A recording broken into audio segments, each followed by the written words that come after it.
minutes, il va te laver là-bas. C'est qu'au Carrefour, il y a remarqué très souvent, c'est au Carrefour qu'il y a beaucoup d'accidents. Pourquoi? Parce qu'à un Carrefour, il y a une concentration d'esprit.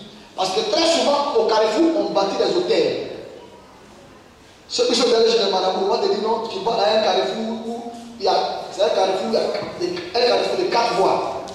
C'est-à-dire, une voie qui vient comme ça, une voie comme ça, une voie, 4 voies. Là, une concentration de démons. Non, c'est un Carrefour de 3 voies. Vas-y. Tu cherches Abidjan, 3 voies.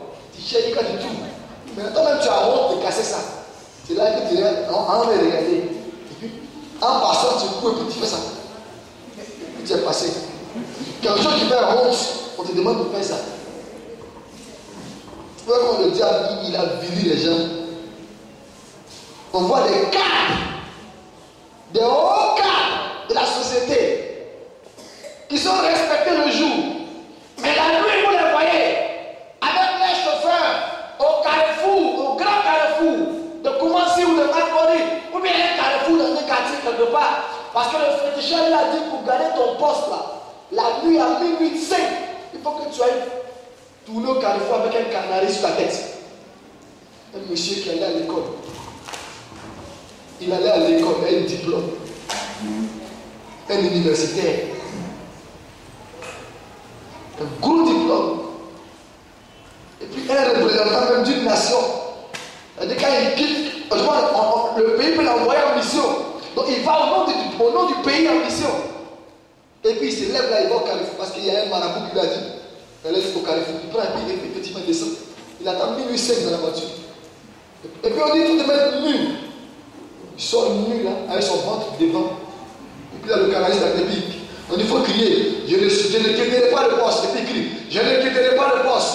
Je vais mourir dans ce poste-là. Je vais mourir à ce poste-là. Et puis il tourne comme ça avec le canaliste à la tête jusqu'à, on dit 7 fois. Il n'a pas honte. Mais dans l'église, souvent, on peut te dire seulement, il faut seulement être portier. Mets-toi à la porte de l'église pour recevoir les gens, tu as honte. Non, moi comme ça, avec mon titre là, je vais me mettre à la porte pour recevoir les gens. Ça c'est on m'a abaissé. Je préfère être rabaissé dans la maison de Dieu pour que Dieu me lève que de m'abaisser devant le diable et puis de me abaisser. Laissez-moi vous donner un témoignage. Voici un homme d'affaires qu'on a envoyé. Une société, une multinationale l'a envoyé au Nigeria pour aller rencontrer un autre homme d'affaires qui représente plusieurs multinationales. Et puis il arrive là-bas, on lui dit, le monsieur là, c'est un chrétien, il va toujours à l'église, tu veux le rencontrer là. Il est toujours en 2 avions, donc c'est le dimanche tu peux le rencontrer. Donc voici son église. On lui donne l'adresse de l'église. Et puis il va à l'église le dimanche. Il arrive à l'église et on les installe. On l'a installé, on l'a fait asseoir. Il n'est pas venu pour un culte, il est venu pour rencontrer quelqu'un. Il est venu à un rendez-vous.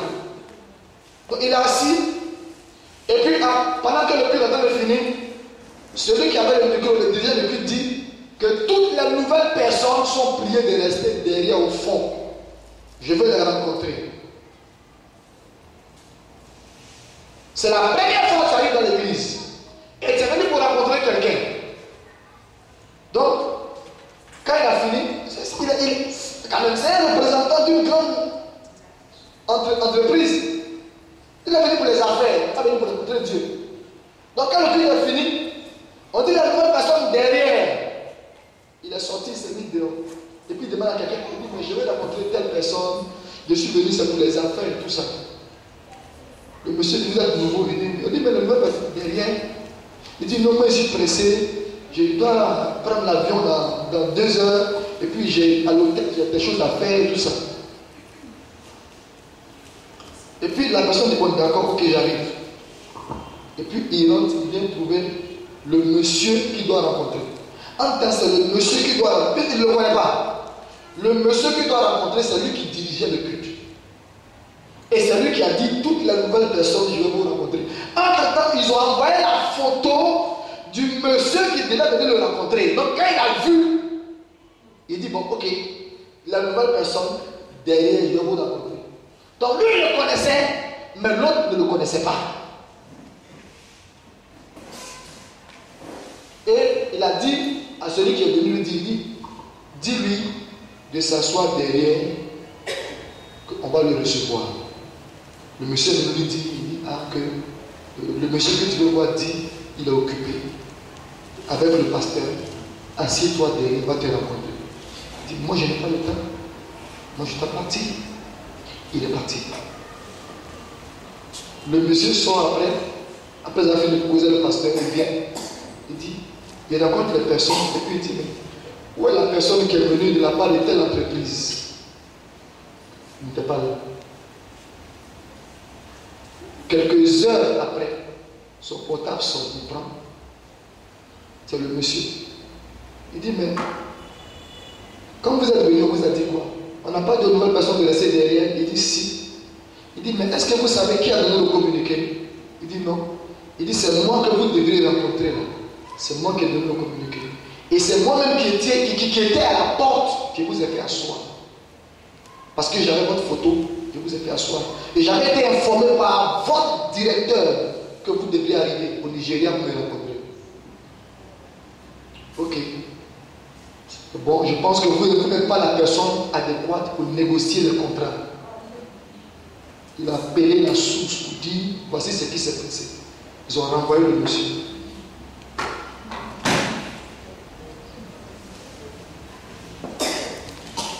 Quelqu'un me suit? Vous ne savez pas, je dis au Nigeria, moi je suis surpris quand je viens là-bas, je respecte ce peuple. Moi j'ai grandi dans un quartier commun, un quartier, comment on fait ça, populaire, à Djamé, dans toute commune. Là-bas il y a plein de Yoruba. Mais je l'ai vu de misère. Mais quand je suis devenu chrétien, je vois qu'il y a des grands hommes de Dieu là-bas. Malgré ce qu'ils sont, on raconte d'eux, mais Dieu est là-bas. J'ai commencé à respecter les Nigérians. Et je vais jouer un programme. Le chef d'état-major était en train de faire la sécurité dans la cour. C'est lui qui dirigeait les voitures, il les faisait garer. Chef d'état-major. Ou chef d'état-major, je crois qu'il va quitter. D'abord aller à l'église et puis aller faire ranger les voitures. En tant que chef d'état-major, il a des subalternes. Il peut dire à certains, suivez-moi à l'église. Et puis vous faites ça. Ils vont faire. Mais il sait ce qu'il y a dans le service. La vice-présidente de l'Assemblée nationale. Le pasteur finit de recevoir, il sort, il arrive dans le temple. Et puis parce que deux femmes qui sont bien là dans le temple. Il y a une, elle est venue des galettes. Et puis l'autre, c'est la vice-présidente de l'Assemblée nationale. Elle est dans l'église. Elle est en train de laver le temple. Le pasteur s'est approché. Il dit, ma fille, ça va. Il a tapé son épaule. Que Dieu te bénisse. Merci, papa. Vice-président de l'Assemblée nationale.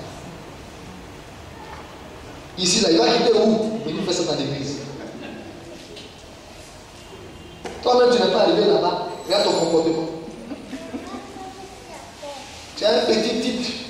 On ne peut pas t'attraper. Moi, j'ai fait ça. Attraper ça avec le pasteur. Mais on voit. C'est notre mentalité qui nous détruit. Il y a un plan qui suit le pasteur Karambiri. Le plan là, il arrive au Burkina Faso en tapette, avec valise en carton. Célibataire. Et ce blanc va dire, c'est pourquoi je plais chez lui, c'est pas si on est. Ce blanc va dire, d'abord, il va rencontrer une femme, et puis la femme là, elle va à l'église du pasteur Karambiri. Et puis il commence à dénigrer l'église évangélique, il a fait n'importe quoi là-bas.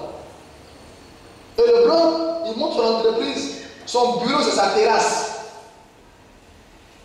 Il se débrouille, il a quelques marchés. Il dénigre la femme, elle va lever, elle l'insulte. Et puis un jour, il dit, bon, il va aller voir ce qui se passe là-bas. Il va là-bas. Dieu le saisit. Et puis ça prend du pasteur. Il dit, pasteur, partout où tu iras, je vais prendre ton sac pour te suivre. Je paye mon billet moi-même. Le monsieur a commencé à suivre le pasteur Karambiri. Je dis son nom parce que le pasteur Karambiri est là, il n'est pas mort, il est vivant. Et le blanc est là encore. J'étais en Afrique du Sud avec la femme de ce blanc. Dans le mois de mars, ou je ne sais plus. Le monsieur, il suivait le pasteur Karambiri partout, chef d'entreprise. Il le suivait partout, dans toutes les conférences. Il prend son sac, sa Bible. Quand le pasteur va prêcher, il dit que couvert. Il dépose la Bible, il arrange tout, puis il est à côté là-bas. Le blanc là, a eu tous les gros marchés du Burkina Faso. Aujourd'hui, le blanc là, il est milliardaire. C'est Dieu qui élève. On ne veut pas travailler pour Dieu et puis on veut que Dieu nous élève. Tu travailles pour des hommes. Quand ils sont fatigués, quand ils te chassent, on te donne une médaille. On met la médaille de reconnaissance au service rendu à la nation. Et puis il n'y a plus rien derrière. Tu es assis dans la retraite. Tu lis le journal le matin, à midi, le soir. Il faut dire je refuse. Nous les francophones, on doit changer de mentalité. Et tant qu'on n'arrive pas à ce niveau-là, on aura problème. Et je parle à tous les différents domaines, que ce soit groupe musical, que ce soit service d'ordre, que ce soit commando, que ce soit quoi. Je parle à tous les départements. Ok, laissez-moi avancer. Amen. Quelqu'un est béni. Amen. Dieu vous l'a dit, je parle à quelqu'un qui, pour entrer dans sa bénédiction. Quand tu vas commencer à le faire, tu vas voir ce que Dieu va faire pour toi. Donc, nous avons vu le rôle des hôtels. Et nous avons vu un cas particulier. Et hier, on n'a pas eu le temps de prier par rapport à ça. On a lu dans 1 Roi chapitre 13, le verset 1 à 2. Parce que ce soir, on doit prier par rapport à ça. On a dit, voici que dans le pays, il y avait un roi qui n'obéissait pas au principe de Dieu. Et ce roi-là a bâti des hôtels sataniques. Et ces hôtels-là nuisaient à la bonne marche de la nation, de sorte que la gloire de Dieu était foulée aux pieds. Et pendant que ce roi-là, un jour, était en train de sacrifier à l'autel, Dieu a envoyé un prophète, un jeune prophète. Alors que dans le pays, il y avait un vieux prophète qui était là. Et le jeune prophète est arrivé, il a trouvé le roi en train de sacrifier sur l'autel. Il avait sa main. Et puis le jeune prophète a commencé à parler à l'autel. Il dit autel, autel, autel. Alléluia. Ainsi parle l'Éternel et il dit, voici il naîtra un fils de la maison de David. Son nom sera Josias. Il immolera sur toi les prêtres des hauts lieux qui brûlent sur toi des parfums et l'on brûlera sur toi des ossements d'or. Je vais te poser une question. Est-ce qu'il n'y a pas un autel qui est en train de proclamer ce que tu es en train de vivre là? Est-ce que quelqu'un n'est pas allé parler sur l'autel pour dire autel, autel, autel? Écoute la parole de la tribu tant. Écoute la parole de la famille tant. Écoute la parole de telle coutume. Un enfant ou une jeune fille ou un jeune homme naîtra de telle famille. Et ce jeune homme-là, chaque année va immoler sur toi un enfant.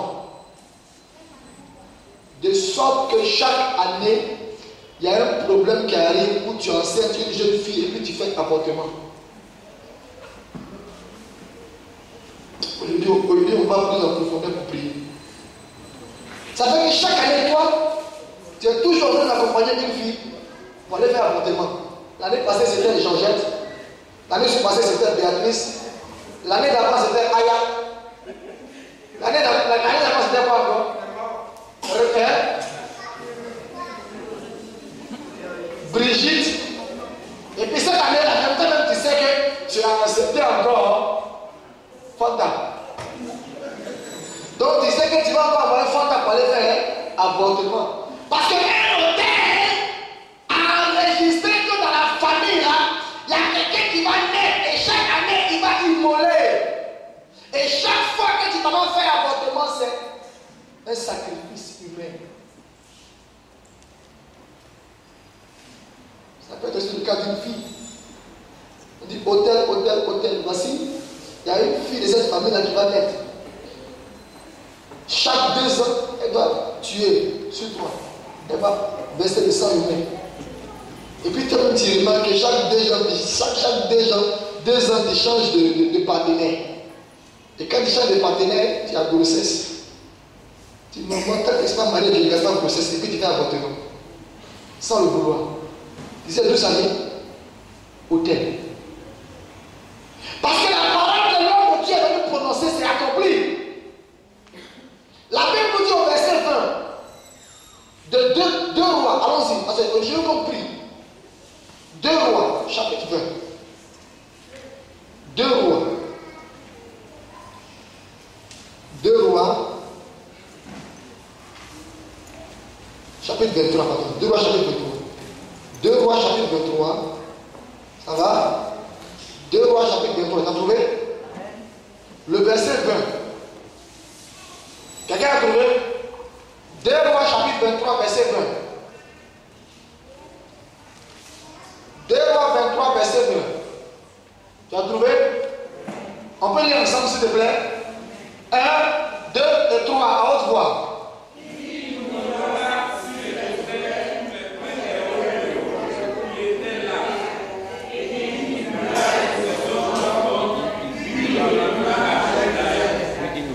Amen.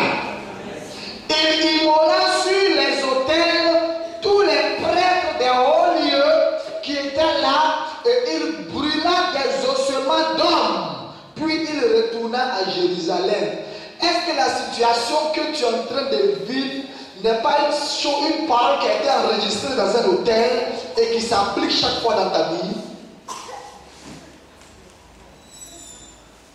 Quand Josias, parce que c'est de lui il s'agit, quand il est devenu roi, il est allé sortir toutes les alliances concernant le pays. Et puis il a fait lire ça. Quand il a lu ça, il a pris connaissance de cela, il a vu tout ce qui avait été dit. Et il a appliqué ça.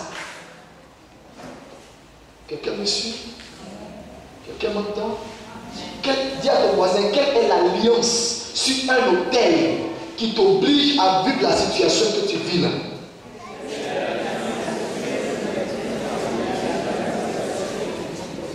C'est bon? Quelqu'un est fatigué? Quelqu'un est fatigué de la situation qu'il vit? Quelqu'un est prêt à prier? On va prier avant d'attaquer pour aujourd'hui là. On doit finir à 16h. Alléluia. Tiens-toi debout.